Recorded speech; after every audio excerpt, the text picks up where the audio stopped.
How low can you go? Today, the guys take two popular half-tons and drop them to the ground with some do-it-yourself tech that can be done in a weekend.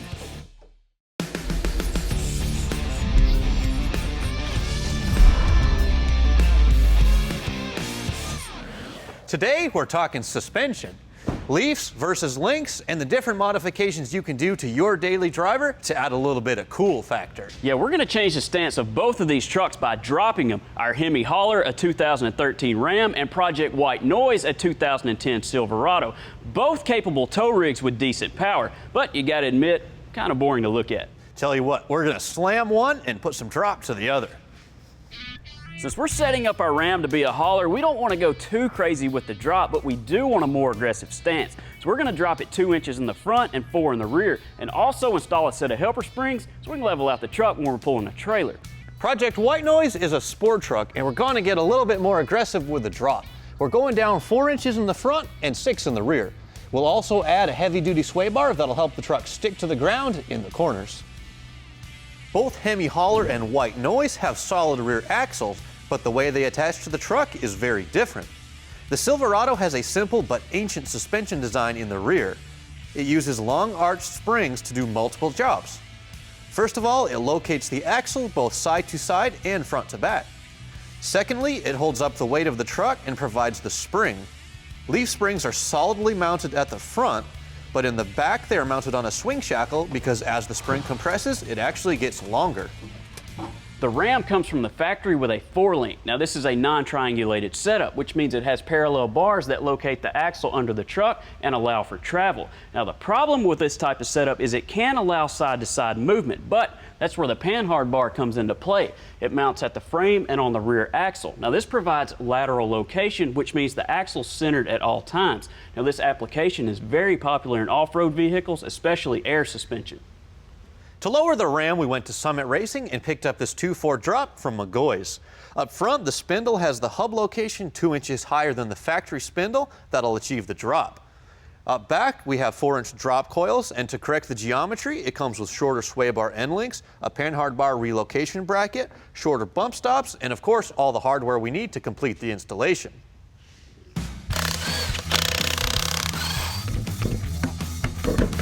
This is why you need to rotate your tires more often. The first step is going to be getting a couple of jack stands under the axle and removing both shocks from the rear housing. Now remove the factory sway bar end links, then unbolt the panhard bar from the frame. With that removed, now we can let pressure off the jacks and remove the factory springs. We need to get rid of the factory bump stops by cutting the housings off the frame. Then clean up the area with a grinder and give it a few coats of paint to protect from corrosion. Now we can start installation of our new 4-inch drop coils, but since it would be easier, we're going to go ahead and slide in our new Airlift 1000 helper springs we picked up from Summit. They have a 1,000-pound load leveling capacity. They'll make for a comfortable ride, and they'll eliminate any squat issues we may have hauling a trailer. And for you guys that have factory trucks, you can install these without removing your coils by just folding them up and, well, jamming them in there. And we'll show you our air management system we picked up by Airlift a little later. We'll start by running the air lines in a safe place away from any sharp edges or heat. All right, go up with it. Then we can put a little pressure back on the jacks to keep the coils in place while we reinstall the shocks. Install the new bump stops on the axle with the supplied brackets. Next, install the new panhard bar drop bracket and install the bolts, being sure not to forget the provided spacer. Then we need to drill one hole required for the 3/8 bolt. Now our axle moved over just a bit during disassembly, but we can take care of that with a ratchet strap, little bit, right there, and move it back over. Now reinstall the panhard bar. The final step is installing the sway bar end links. Tighten up all the bolts, and the rear's complete. Now we can move up to the front of the truck. With the wheels removed, we can start disassembly by removing the brake caliper and tying it up out of the way, being sure not to put any pressure on the brake lines. Then remove the caliper mounting bracket Remove the tie rod from the spindle. Now loosen the upper and lower spindle nuts just a few threads so you can release the spindle from the ball joints. Sometimes this may require a few hits with a hammer. Once loose, remove the spindle. You'll do that again. Now remove the 3 bolts holding the hub to the spindle. Now, if we were going to stay with stock brakes, we could go ahead and install the hub and the rotor onto our new spindle. But since we're already in here and the truck's got a little over 60,000 miles on it, great time to go ahead and do a brake upgrade. Ahead, we'll get the drop on this Silverado. Stay tuned.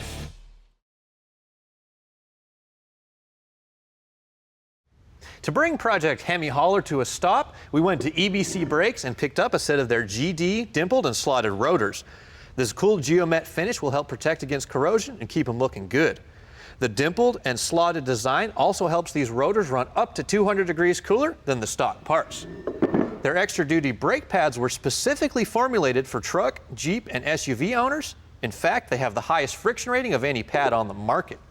For Project White Noise, we're going to be using the same GD dimpled and slotted rotors, this time with a set of their yellow stuff pads.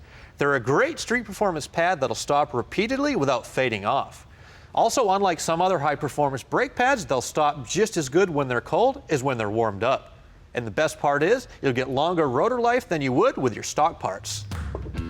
With this assembly complete, we can start putting everything back together in the order it came apart, starting with our new 2-inch drop spindle. Next, install the hub with the dust shield, then the tie rod. Now we can slide the new rotor into place and install the caliper mounting bracket. Then it's time for the pads, but don't forget to apply the supplied lubricant to the pad retainer clips. Reinstall the caliper, and we're all done up front. To go more along with our new look, we went back to Summit Racing because they carry thousands of different wheels. Now, after searching their site for quite a while, we finally ran across what we thought would suit our Hemi Hauler. This is a 22 by 9.5-inch wheel. That's an aluminum 8-spoke one-piece design, and they come in this really nice gloss black finish. And for tires, we went with General Grabber Ultimate High Performance. They're a 305/40/22, and with that amount of sidewall, we'll still have a really comfortable ride.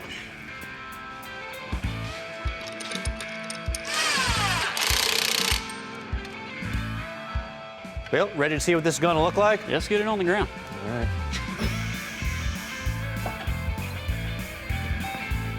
No need for those running boards anymore. No, I like it. Kind of reminds me of those SRT10 Rams. It does. It looks really good. I like the black on black, too. Let's get it out of here.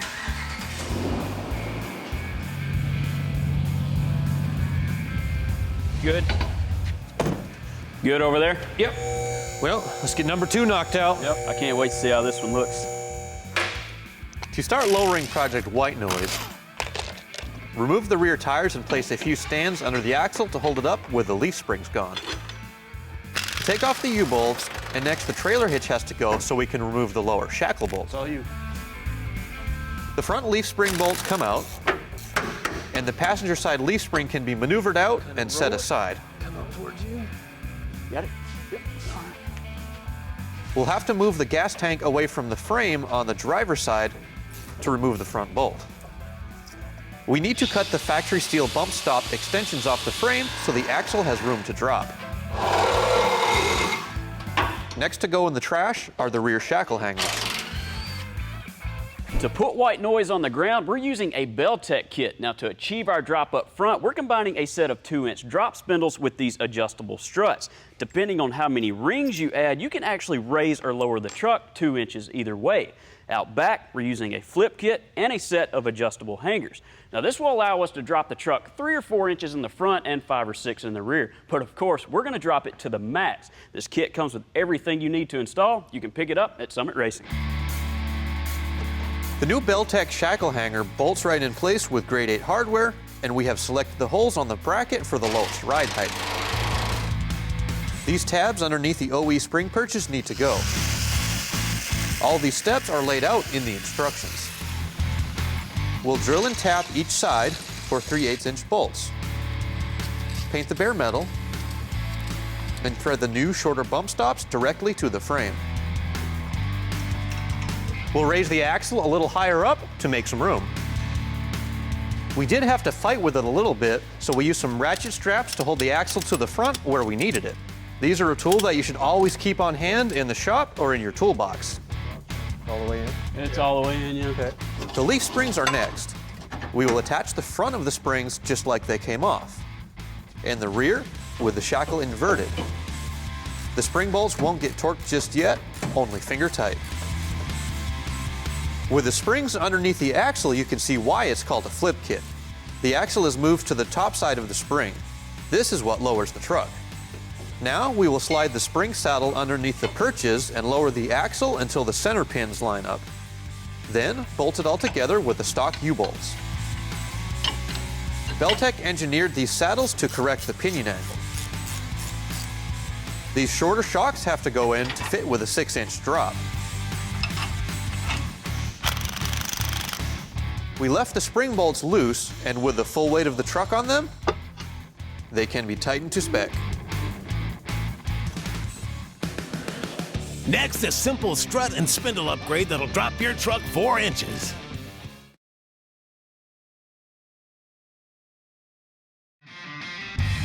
We are well underway with the lowering of Project White Noise, our 2010 Silverado half-ton. We just completed the 6-inch drop in the rear, and now we'll move to the front for new struts and a brake upgrade. With the caliper and pads out of the way, I'll remove the caliper bracket, followed by the old rotor. Next, the tie rod comes off with a quick pop of the hammer. The ball joints are next. I'll whack the spindle a few times with a hammer to break the taper. Then remove the nuts and the spindle hub assembly. Then we can turn our attention to the struts. This Silverado has the coil and shock assembled together, so there's no spring pressure on the control arm to worry about. The strut is attached on top with 3 18mm bolts and 2 15mm on the bottom. By pushing the lower control arm down, we are able to remove the strut from the truck. Hey, look at that, I didn't drop it. Good job. Over at the spring compressor, we have to relieve the pressure on the coil spring so we can safely remove the old shock. Once the fingers are lined up on the coil, a few cranks of the handle is all it takes.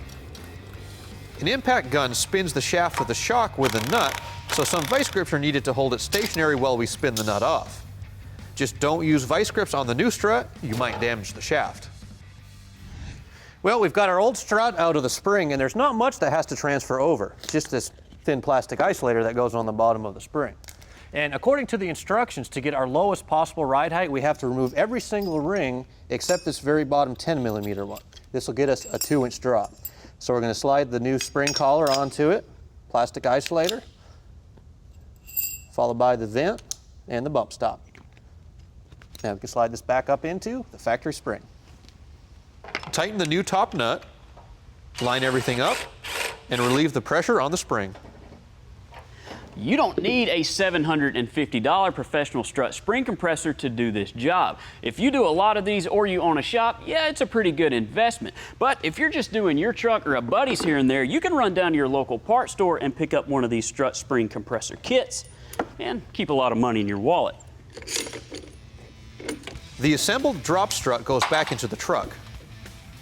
We need to swap some parts over to the new spindles. We'll use some 2x4 blocks to support the spindle and loosen the bolts from the unit bearing assembly just a few turns.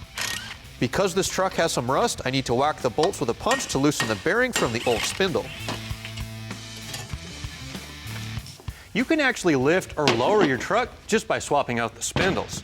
But what's the difference? Well, it's just the location of the hub mounting surface in relation to the upper and lower ball joints. We went with a 2-inch drop spindle, so that means the wheel hub is moved 2 inches higher than the factory parts. One thing to keep in mind though is that as the hub moves up and down, the wheel will as well. It's going to get 2 inches closer to the lower ball joint. With our combination of parts, you need to run a minimum of a 17-inch wheel, but that's really not a big deal because most trucks come from the factory these days with at least an 18 or even a 20-inch rim. Best part is for us, get rid of this old rusty junk. A second pair of hands makes it easier to compress the upper control arm and install the spindle back onto the ball joints. We'll tighten the upper bolt and install a new shorter nut for the lower ball joint. Because this truck only has 17-inch wheels, the extra length on the ball joint has to be trimmed down. By striking the edge of the nut and stud with a chisel, the metal will deform just a little to prevent the nut from backing out. From here, the tie rod goes back in, followed by the EBC brakes, dimpled and slotted rotors. Once the stock caliper bracket is on, the yellow stuff pads go in. Last but not least, install the brake caliper and stock wheels. We'll quickly button up the front so we can move to the rear and improve the truck's handling with this easy-to-install sway bar kit. Next, how this air spring upgrade will help level your load.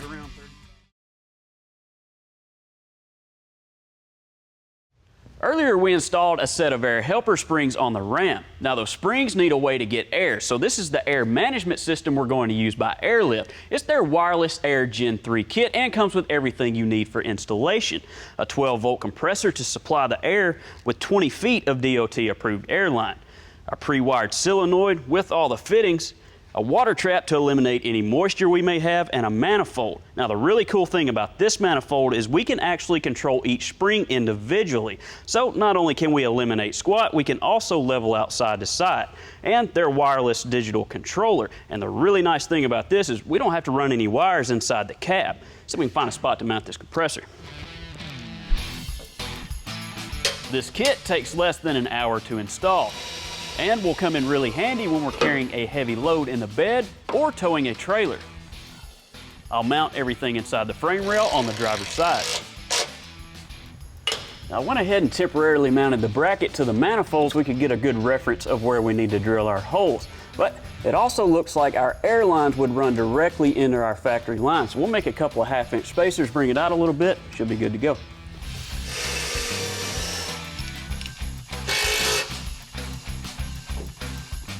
We saved time earlier by pre-installing the air lines to the bags. Now we can connect them up front with the supplied fittings. We chose to run the air along the factory brake line since we know those are in a safe place. Make the electrical connection to the manifold and ground the relay and compressor to the frame. Next, we'll wrap the wiring in some wire loom and route the wires up to the engine compartment for termination at the battery. To test this thing out, we threw a 550-pound big block in the bed. Dropped quite a bit, didn't it? Our wheel opening height was around 35 inches, so we dropped about 1.25 inches. We'll use our wireless controller, see if we can get it back up level.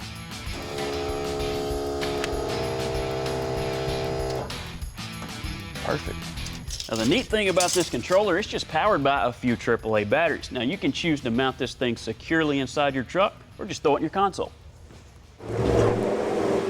From steep hill climbs in your 4x4 to the chicanes on an autocross course, fuel starvation can become an issue. This is Hydramat from Holley Performance. It's a fuel reservoir system that sits on the bottom of your fuel tank or cell, and it allows fuel to be drawn to the pickup by using surface tension and the special wicking material. As the fuel runs away, Hydramat collects fuel from even the smallest contact area and draws it into the pickup, preventing air getting into the system, which can cause poor performance and even stalling. Holley Hydramat comes in a variety of shapes and sizes, starting at $125. The problem with hitch ball locks is they come with yet another key for your key ring, or a combination you can't remember. BoltLock has the answer with their new receiver lock that is programmed to your truck key. Here's how it works. Tear off the lock seal tab, insert your truck key, and turn it clockwise all the way till it stops. Now, you can only do this one time, but that prevents someone else from using their key, well, to rip you off. BoltLock won a Best New Product award at SEMA and is available at summitracing.com, starting around $30. With a 4.6 drop, Project White Noise looks pretty darn good. Yeah, with a 2.4 drop on the Ram, we can still haul a trailer with no issues. We've shown you 2 different methods of lowering 2 different trucks to 2 different heights, and let me tell you, they look pretty good. Yeah, they look really awesome. We also showed you a couple of upgrades you can do to make these trucks handle and haul better, and everything we've done here you can do in your driveway in a weekend. Hey guys, thanks for hanging out with us today. We'll see you next time.